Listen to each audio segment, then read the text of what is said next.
Episode 44 of Red versus Blue. My name is Mike Stark. And I'm Keith Curry. And we are here less than 2 weeks away from the election, and a lot is going on still, right up to the end. And some of us that were optimistic about Kamala Harris are not as optimistic as we were. And I'm hoping you can kind of break it down for me, Keith, as to what has happened over the last couple of weeks. Let's start with the Harris campaign. The Harris campaign's been very active and busy. This was Republican week. So she did 3 events in Pennsylvania, Michigan, and Wisconsin with Liz Cheney and various other Republicans in those states. She had a variety of new Republican endorsements come out. Walz sort of stepped on her lines when he got on I think on the Daily Show and said, yeah, we're really not going to listen to their foreign policy, but they're out there supporting us, so let's be okay with it. I think the most important thing to come out of that was Liz Cheney looking into the camera and telling Republican women, it's okay for you to go into the polling place and vote for Harris, and don't tell anybody, don't tell your husband, nobody needs to know. And in fact, in Pennsylvania, there are women who are going around and putting Post-it notes in the women's restrooms, I guess on the back of the stall door, saying it's okay to vote for Harris. You don't have to tell anybody. And I think there will be a few thousand votes, and a few thousand is all you need in a couple of these states, that may very well move that way. Now, I also think there'll be a lot of Jewish voters who will go in and cast the first vote for Republican in their entire life and not tell everybody at Temple. So you're going to see, I think, a lot of hidden voters. People have speculated that the Trump vote is a shy vote because nobody wants to admit to a pollster or to their kids or to their neighbors that they're voting for Trump. And so he is always underrepresented in polls. I think you're going to see military families who are going to vote Democrat for the first time. You'll see Republican women vote Democrat for the first time. You'll see Jewish voters vote Republican for the first time. So there's going to be a lot of mystery going on in the polling places that we haven't necessarily seen in prior elections. Well, you called it when you said she should go on Fox, and she did. She went on CNN. It was a better forum because it was a full hour. It wasn't just 25 minutes. She got off to a very good start. She did separate herself from Biden, which was important. She once again fumbled on the border question and fumbled on the tax question. And Mike, I'm going to tell you where I think she has lost the election and how she did it. It was the question from the woman who was a widow. She did her own taxes, and she asked about, exactly what is your tax plan going to be? And Harris went back into the rhetoric of, you're going to raise tax on billionaires, and I'm going to cut tax for 100 million Americans. And if you're making less than $400,000, you're not going to see your taxes go up. And then Anderson Cooper followed up and said, well, what if you're between 400 and 500,000? What happens? And she fumbled that answer. And it shows that Democrats aren't very good with math, and they don't know the difference between $400,000 and a billionaire. That has been the threshold problem of her campaign. Okay. And here is the math on it. She's going to cut taxes for 100 million Americans. There are 348 million Americans. You take out 80 million children, and that means there's another 166 million Americans for whom she is apparently not going to cut their taxes.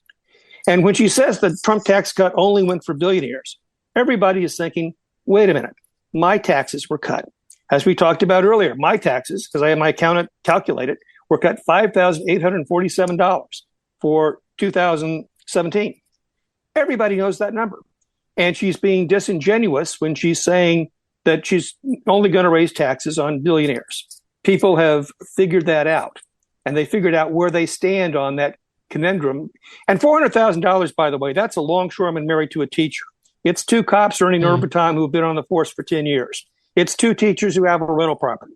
That's not the big threshold. There's actually a name for this, Mike, called Henrys, high earners, not rich yet, which are people who make good incomes, but they don't have a lot of net worth. It's because they have student debt, they have big mortgages, they have kids in private school, they spent money on experiences rather than savings for whatever the reason.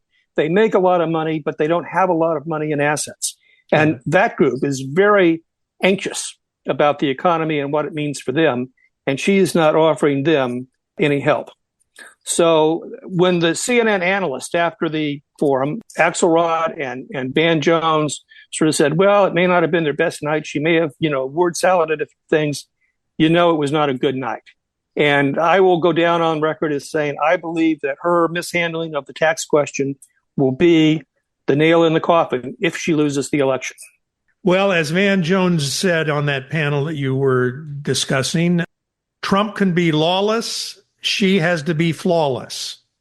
And I think there's a lot to that when you start to look at what's been going on in the Trump campaign, right? Well, that is absolutely true, by the way.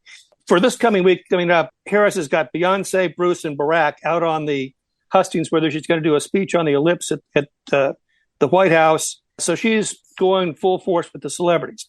Trump, however, gave a speech discussing Arnold Palmer's anatomy.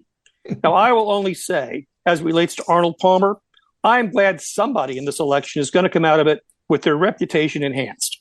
And God bless Arnold. I can't wait to Halloween next week when we see a bunch of guys wearing a golf shirt and carrying a 3-wood and saying, I'm Arnold Palmer for Halloween. So there you go. And then he got into this thing where he was released by his former chief of staff that he praised Hitler's generals. He wanted generals like Hitler's because they would be loyal to him. We'll come back to that in a moment. Just let me say that Donald Trump is so fundamentally ignorant of history. He does not realize that the 42 documented attempts to assassinate Hitler, at least 6 of them involved generals or other high-ranking military officers. So loyalty was not exactly their strong suit when it came to Adolf Hitler, but never bother Donald Trump with the facts. So we've had a variety of issues, from his love for Hitler to another sexual assault allegation to calling America a garbage can country. Donald Trump is unqualified to be president. He is temperamentally unsuitable to be president. He is a danger to the free world. He is a danger to democracy in America. Period, full stop. I can't say it any better than that. He has no business being any place near the White House. Having said that, let's take a look at the polls over the last week.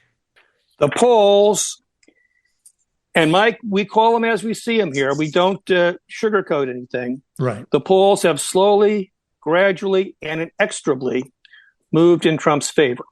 Today's polls on CNN has the race tied at 48%. At the New York Times, it's 47% tied. Biden was 9 points ahead at this point 4 years ago. It just tells you how close it is. Today, for the first time, there are stories that Trump could actually win the popular vote. Hasn't happened for a Republican in 20 years. It's only happened once since 1988. That's a phenomenal thing to happen, given all of the baggage that Trump carries with him. So let's look deeper in the polls. 30 million votes have already been cast, 47% for Democrats, 33% for Republicans. That is obviously helpful to Harris, except that the Republican percentage of early vote is substantially higher than it was 4 years ago. So they're getting out and voting early. Trump is ahead in all of the Real Clear Politics poll averages in the battleground states. Now, there are individual polls that show Harris ahead, some that show Trump ahead. The average of the polls, Trump is ahead in every state from 0.2 to 2.2%.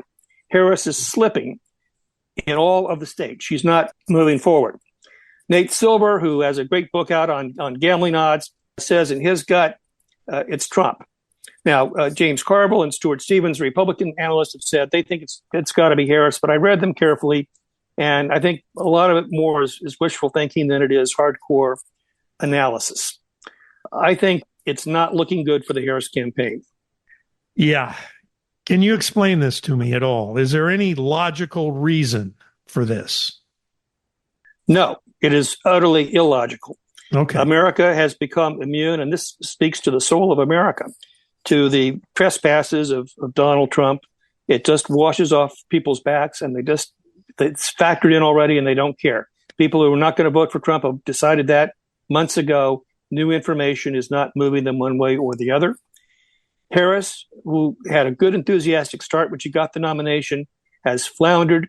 She's failed to, I think, close the deal with the American public on economics. People desperately believe the economy is in a bad shape. They desperately believe, whether it's empirically true or not, that they are in worse financial shape than they were under Trump. and they want some nostalgic view of Trumpism to come back in terms of the economy.